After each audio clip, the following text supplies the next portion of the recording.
Good morning, good afternoon, and good evening, whenever you may be listening. This is the Global and the Granite State podcast, a program of the World Affairs Council of New Hampshire. My name is Tim Horgan, and I am the Executive Director of the Council, as well as your host for this series. I want to thank all of our returning listeners, as well as any newbies out there. These important, fact-based conversations provide you with the information necessary to be an informed citizen, and I appreciate you taking the time to listen in. It is because of you that we can continue these great discussions. A huge thank you going out to our supporters for all their help in ensuring the sustainability of our organization. From our members to our donors and our sponsors, I am forever grateful for your support. A particular shout out to our podcast sponsor, McLean Middleton, for your ongoing support of this great program.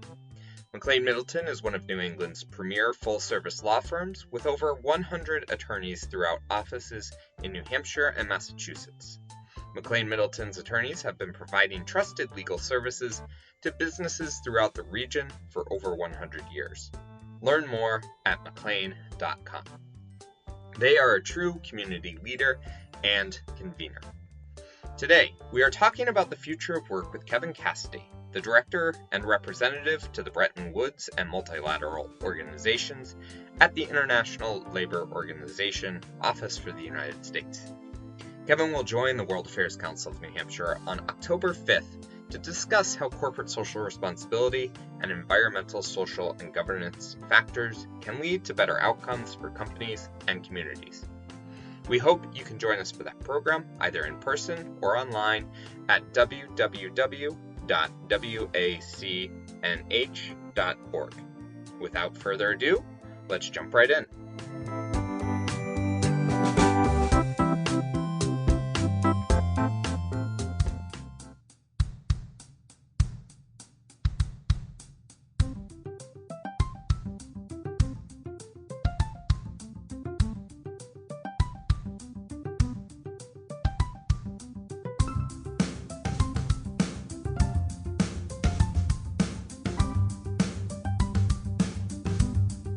Think back to where you were in your work life at the start of 2020. So many of us never would have expected to be where we are today, whether that is at a new job, having successfully navigated remote work, or just having a new perspective on work-life balance. The massive shifts in work since the start of the pandemic has been dizzying for many and almost unprecedented for most.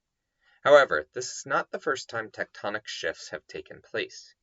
Going back over 100 years ago, a new social contract was beginning to form, coming out of some of the worst abuses of the Industrial Revolution. So the drive to create the ILO came in large part to remedy the chaos, deprivation, destruction of World War I, to set the rules of the emerging global economy amidst other competing economic models. Capitalism was one of many. And of course, the need to improve these appalling working conditions that were faced by many in the early decades of the Industrial Revolution.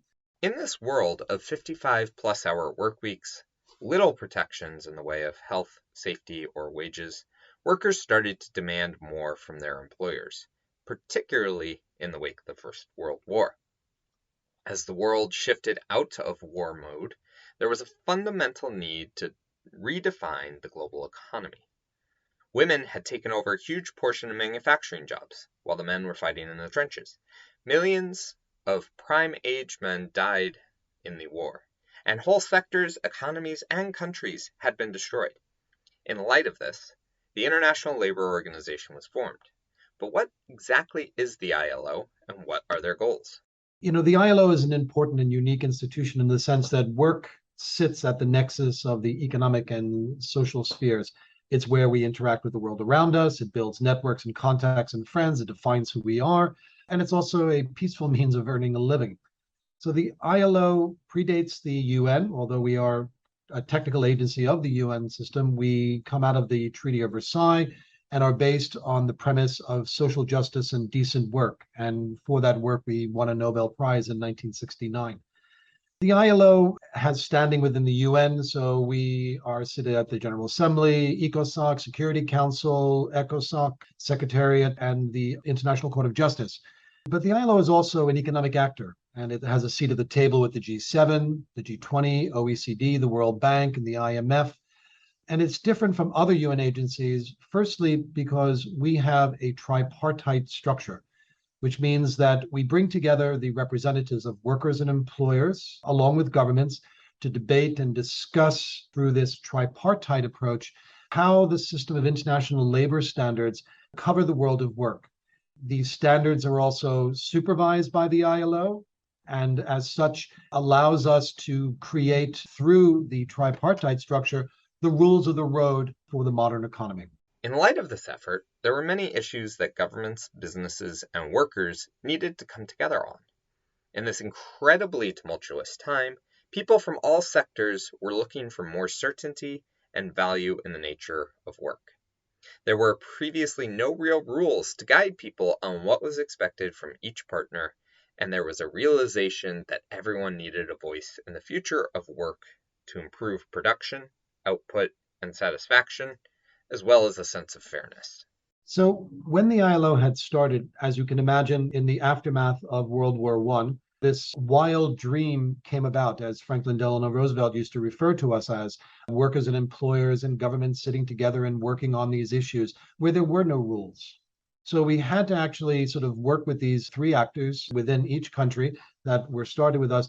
And it was looking at unemployment. It was looking at providing gainful employment for people, because you had tens of millions of young men returning from war whose only livelihood at the time was being able to wage war. So you want to make sure that everybody has a chance for work. So you needed to overcome the privation, the starvation, the vulnerable workers that were out there. So the ILO started off working, as I said, making sure that children were not working, that they were in school and learning. We also ensured that women could be working in the workplace. A third convention is on night work for women. The fact that women were actually had a place in the world of work, which was kind of unknown prior to that as well, too. We also looked at a number of other issues, such as hours of work. As I said before, the concept of the working week it just always continued. So in the very beginning, it was setting the basic rules of the game in order to ensure that there were no problems in terms of people understanding one another. If this is starting to sound a bit familiar, it is because many of the same themes still resonate today as people assess the employer-employee relationship. This has really accelerated as the Great Resignation hits its high point, and employers are looking for any and all ways to retain their employees, and employees are looking to maximize their happiness in this new economy. It seems like from great chaos can emerge wonderful opportunities for reimagination. While the themes may remain the same, what are the current issues that workers, businesses, and governments are grappling with in terms of creating positive work environments? I think the most important issue that we're addressing right now has been not only the impact of COVID-19, but how COVID-19 has exacerbated existing problems. We had very severe crises taking place before that. In our analysis, before COVID-19 had struck, 500 million people had insufficient access to paid work. And more than 630 million people, almost 1 in 5 workers, lived in extreme or moderate poverty. So having poverty, and this came out of the ILO's Declaration of Philadelphia to say that poverty anywhere is a threat to prosperity everywhere. And that's very true. So you need to ensure that people have some opportunity to earn money, to create opportunities for themselves and for their children. So we are looking at the issues of employment and decent work. We have a number of existing what we call flagship programs. So the core of all of that is promoting fundamental rights. So this is about eliminating child labor, eliminating forced labor and human trafficking, eliminating discrimination in respect to employment, and also promoting freedom of association, collective bargaining. When you have a voice in the workplace and someone is protecting your rights in that workplace, it's not to say that higher levels of unionization are always the best thing, but we do see from our analysis that when people are unionized, they have better pay, they have better benefits, they have better opportunities, and they have security in the workplace. And that has to happen through dialogue between the workers and employers. The second flagship program we have is on health and safety for all. So this is reducing the incidence of work-related deaths and injuries, which are in the hundreds of millions every year that we see people in the workplace being injured. Now, this is not good for the worker, of course, because they are suffering the injuries, but it's not good for businesses either, right? Because this creates higher insurance costs. It means that you're losing workers, that you have to retrain, you have to retool, you have to pay penalties. So I think it is in the interest of employers as well to ensure that there's safety and health in the workplace. And of course, COVID-19 is case in point that if you don't address that and you don't have the proper PPEs in place, global supply chains grind to a halt. If you're using lean management processes with 73 people on a line making one product, if one person is sick, that whole line becomes sick. So we really need to look at safety and health. The other flagship programs are Jobs and Peace for Resilience, because we know that employment generation is absolutely essential for conflict-affected and disaster-prone countries. I myself was in Banda Aceh in 2004 when the tsunami had struck. And over 200,000 people were killed instantly by this 100-foot wave that came in and destroyed the entire peninsula up in Banda Aceh.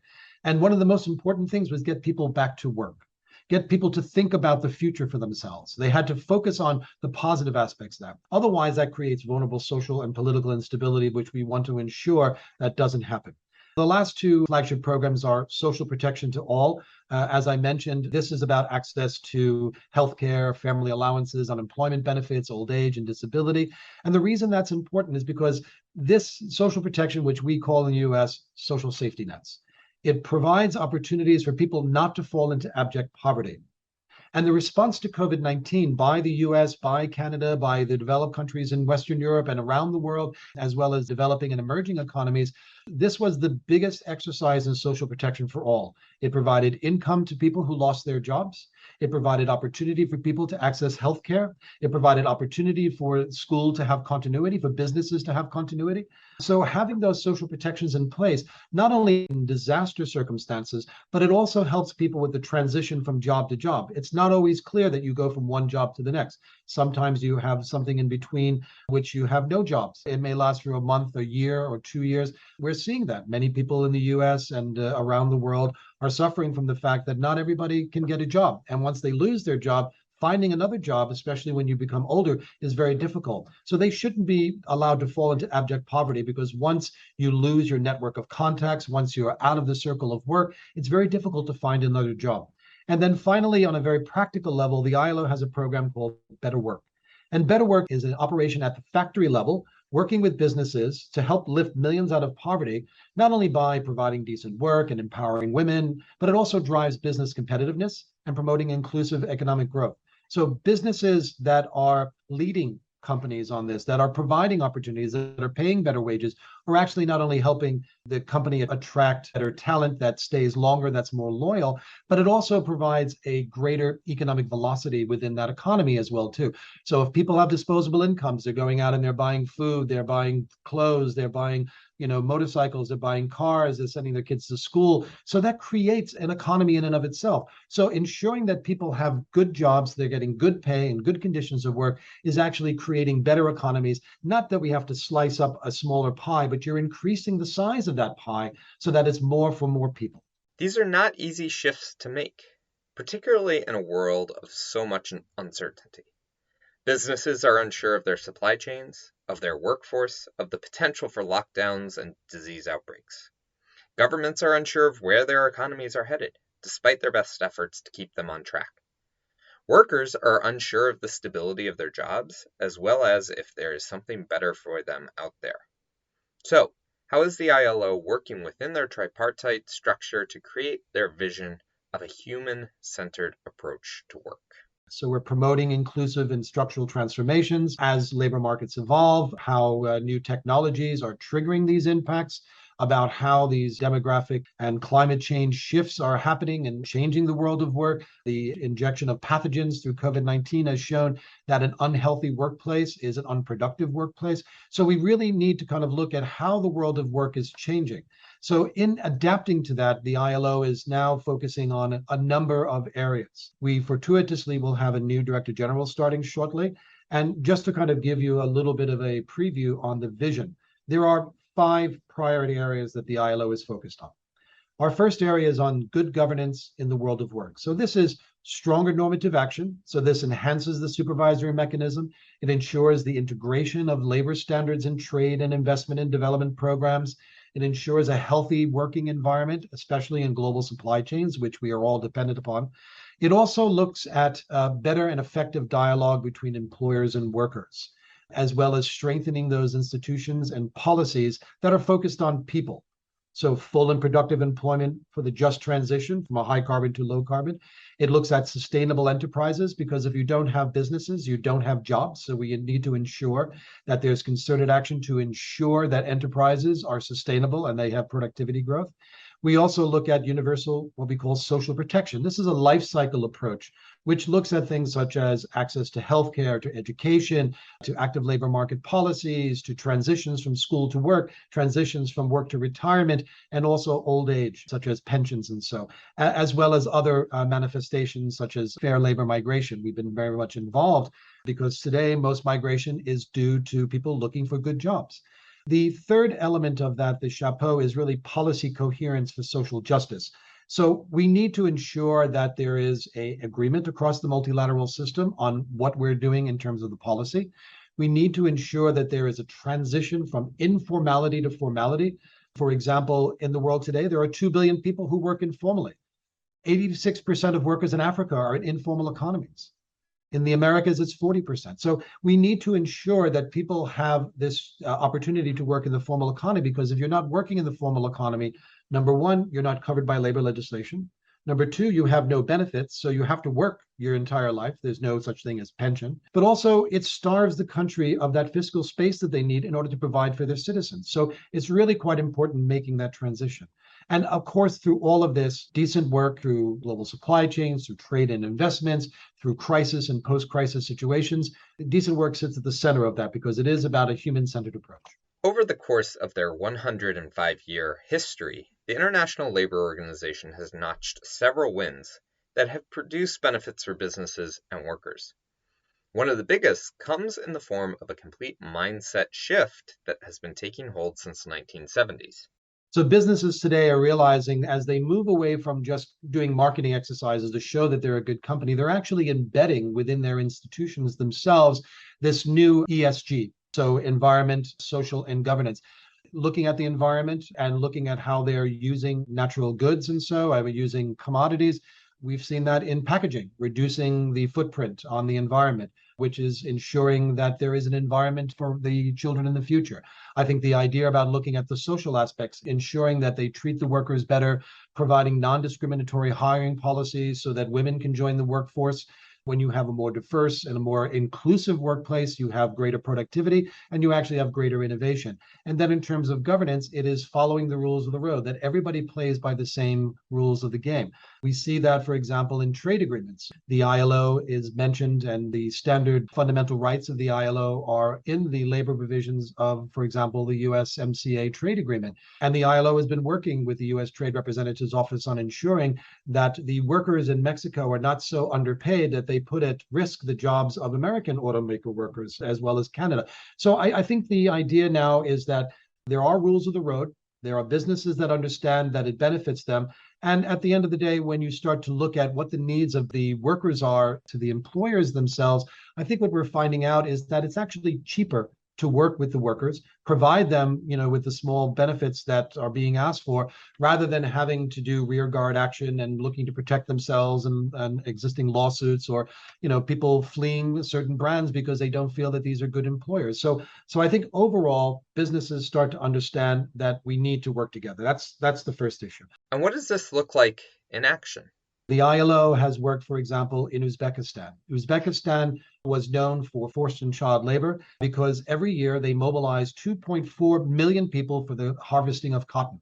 The cotton industry in Uzbekistan is about the size of Mississippi.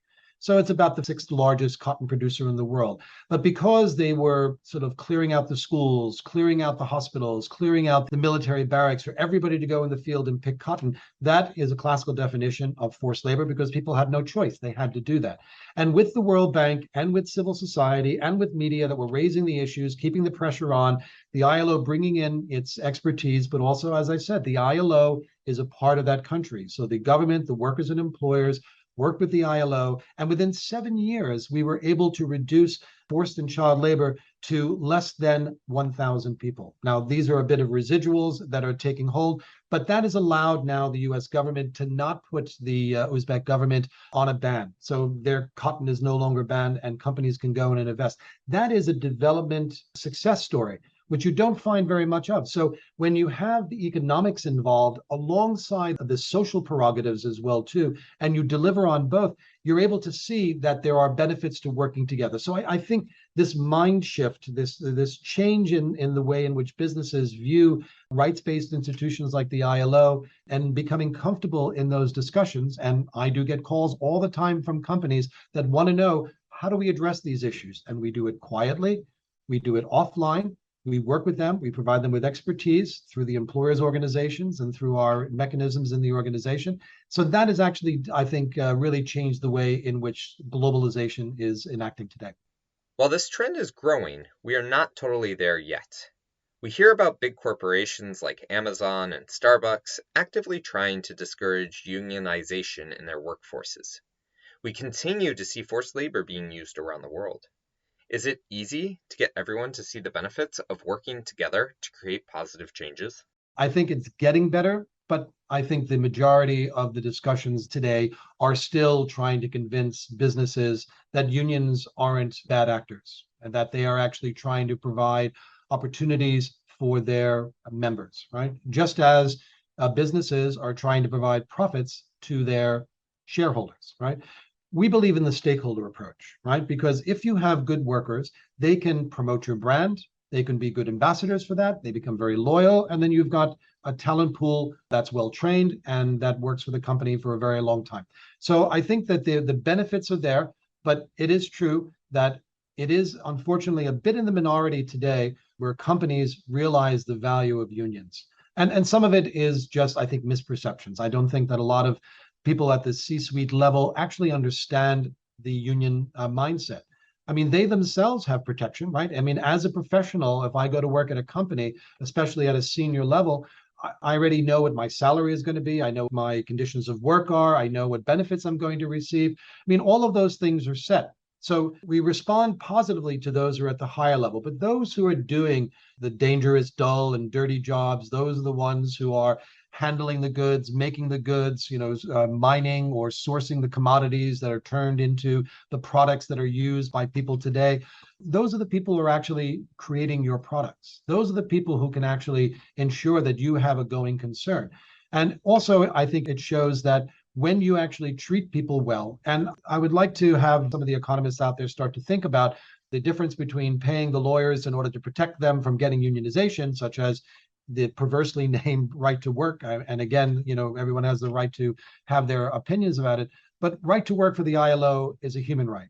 Everyone has the right to a job. And I believe that people have a right to have a voice within the workplace. I think all of us, if we feel that we are not listened to, if we feel that we are overruled, if we feel that we are surplus to requirement for a company, we're not going to give our all. So we're not as productive. So I do think that there is a mind shift underway in that. In terms of how employers should be looking at this. So, for example, there are some employers that are starting to realize that they need to attract better talent or have regular talent coming into their organizations because that is your most valuable resource. Reasons are showing why people aren't going back to work, right? We heard about the Great Resignation, where people are starting to reassess their life and reassess what the job means to them. And even though we're at historic lows in terms of unemployment and fairly high in terms of workforce participation, employers need to attract the right talent. So you have to speak to what people need.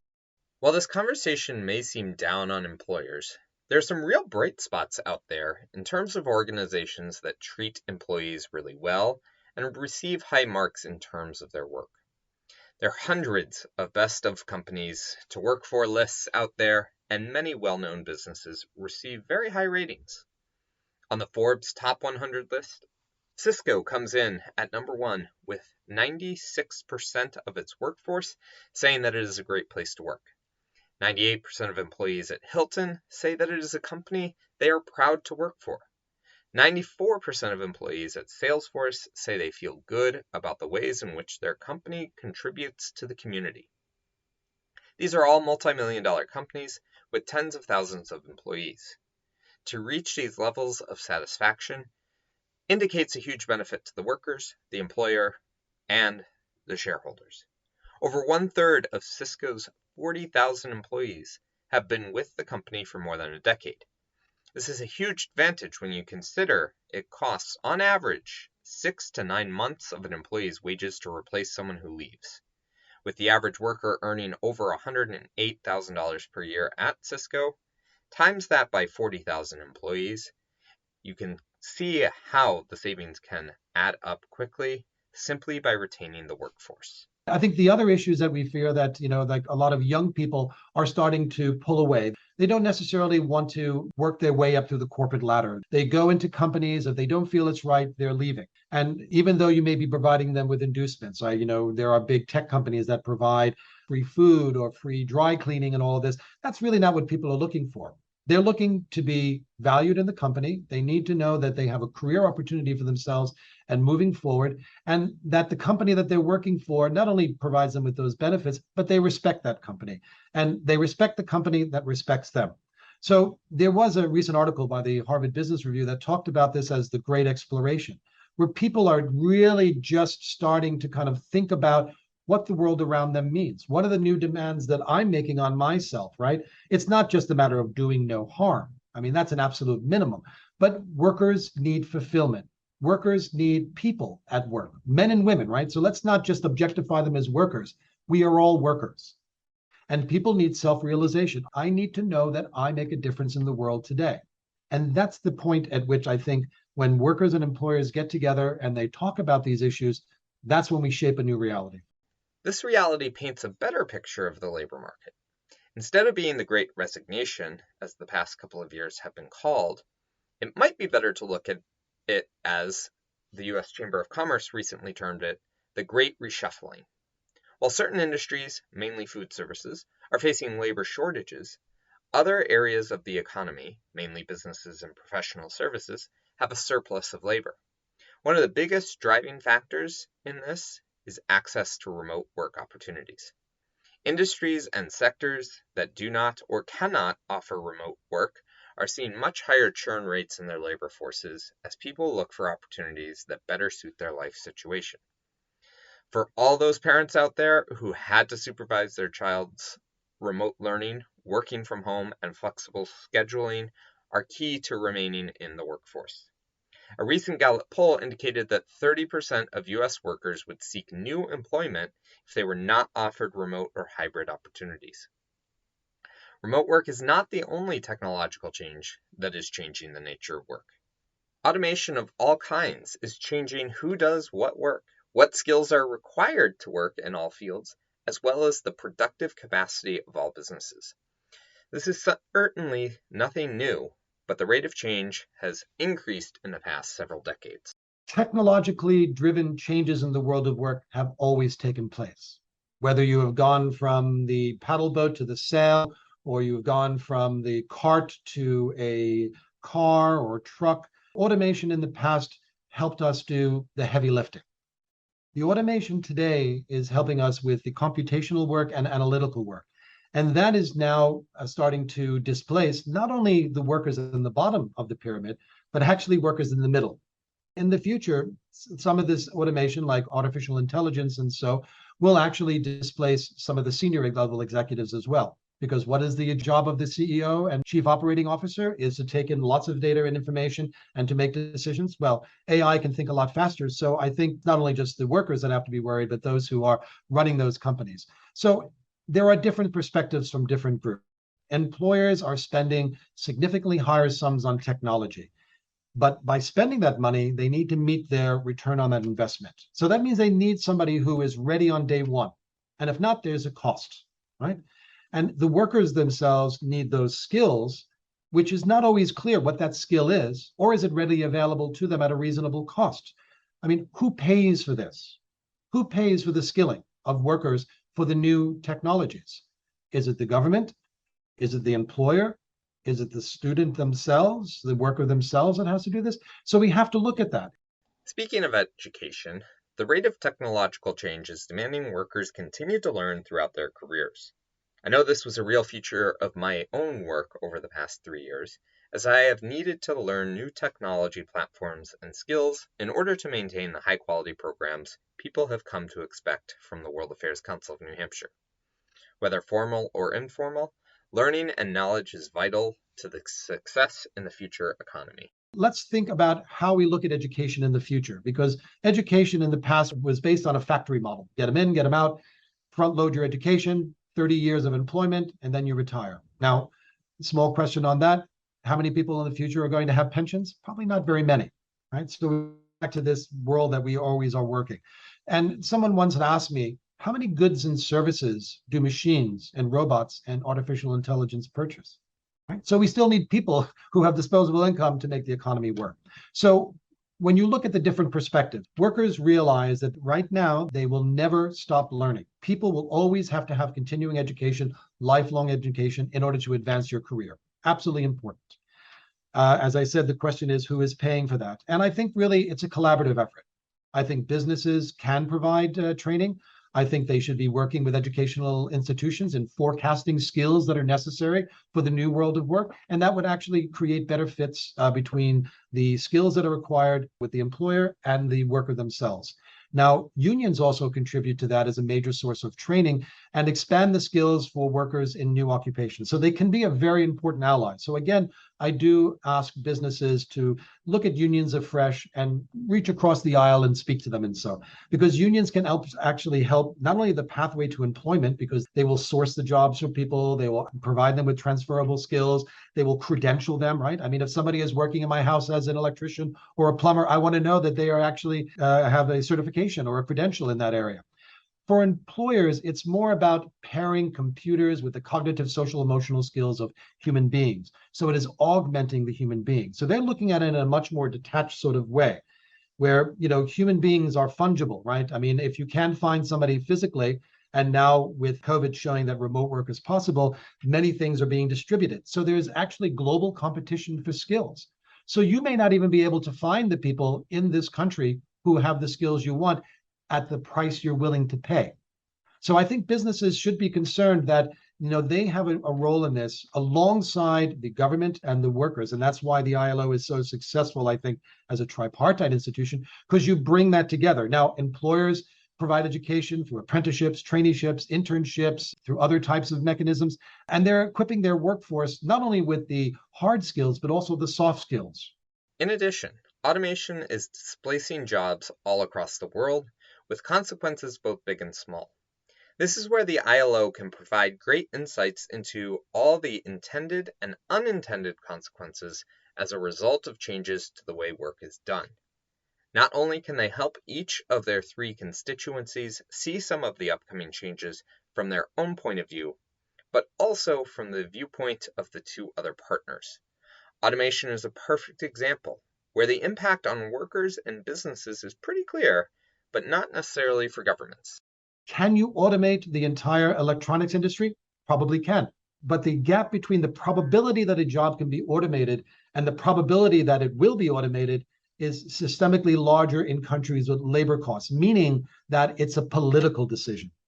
You're not going to put millions of people out of work just because you want to robotize the entire operation.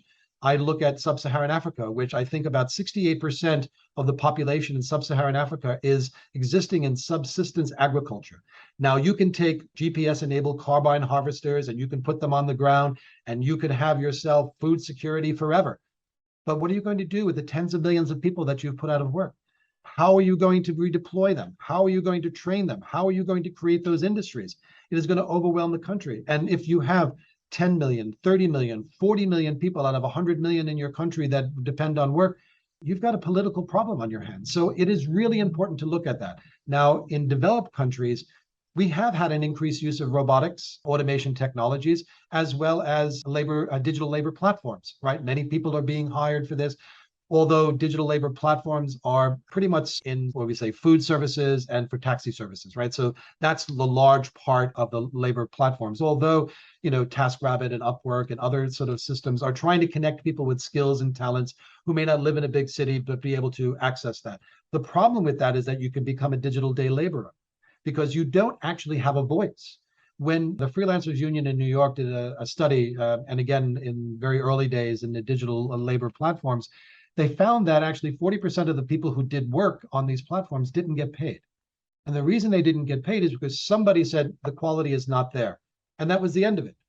There was no intermediation. They didn't know what to do. So they put all this time and effort in, and they weren't told why it was wrong or what they can do to fix it. They were just told you're not getting paid. So there is a problem when you don't have a voice, when you don't have options, when there is no remedy for you to be able to speak to the firm about how do you fix that. Now, in developed countries, we love the idea of reshoring or nearshoring because that will tighten up the global supply chain. It will give us lower transportation costs, and there's a shorter lag time between design, production, and final sales.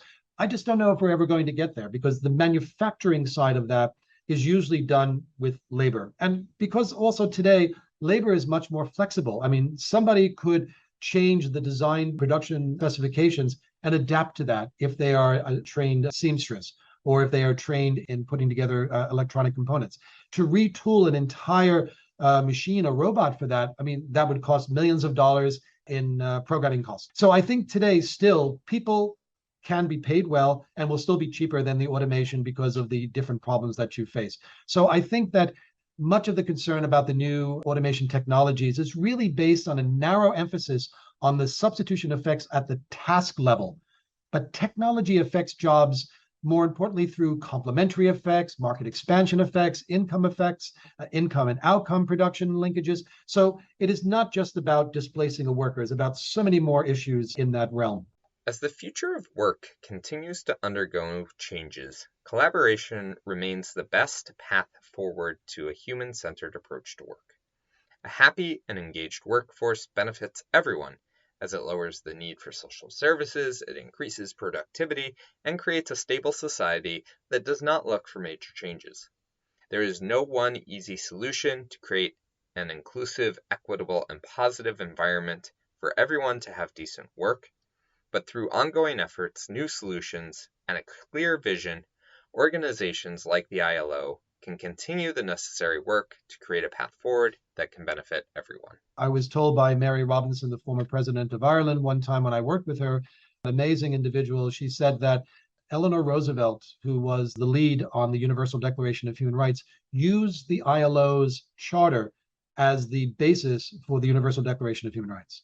And every single right that's enumerated in the ILO's constitution, which is Article 13 out of the Treaty of Versailles, is in the Universal Declaration of Human Rights. So just ensuring that we work together, that we see each other as, whether you're a worker or employer, as equals, that I am contributing, you are contributing to me, that you respect one another, and that you are engaging in a way that is positive both for yourself and for your community. So by doing those things, by companies ensuring that they are following those basic rights, by individuals ensuring that they're speaking with the employer and understanding their constraints, right? Because sometimes employers can't pay that extra wage. They are, on their back foot. They need that help. So you can actually help them as an individual because individual workers are also constituents of our representatives, and they can speak on the behalf of the companies to their representatives as well. We're sitting on the steps of Congress right here. So I think the issue is that what can people do?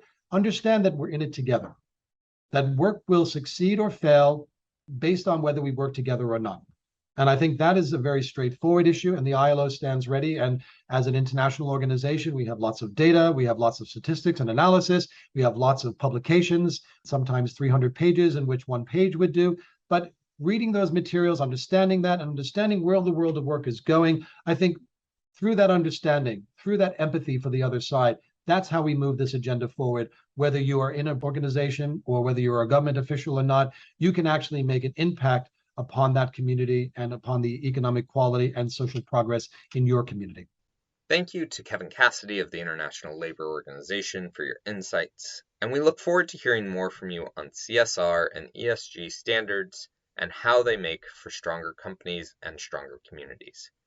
We hope that you can join us live in person or online on October 5th at 6 p.m. Eastern Time for this great discussion. You'll have the opportunity to ask your questions and dive deeper into the discussion. You can find more information and registration via the link in the episode description.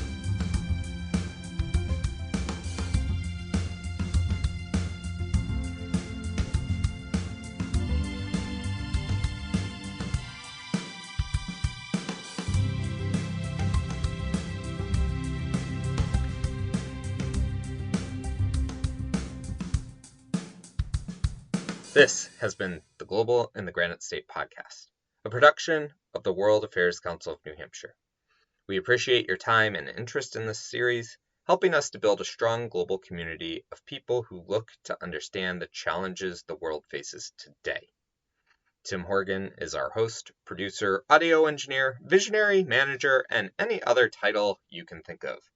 Our intro music is Admin by A.A. Alto, and our interlude music is aptly named Work by Steve Combs. Until next time.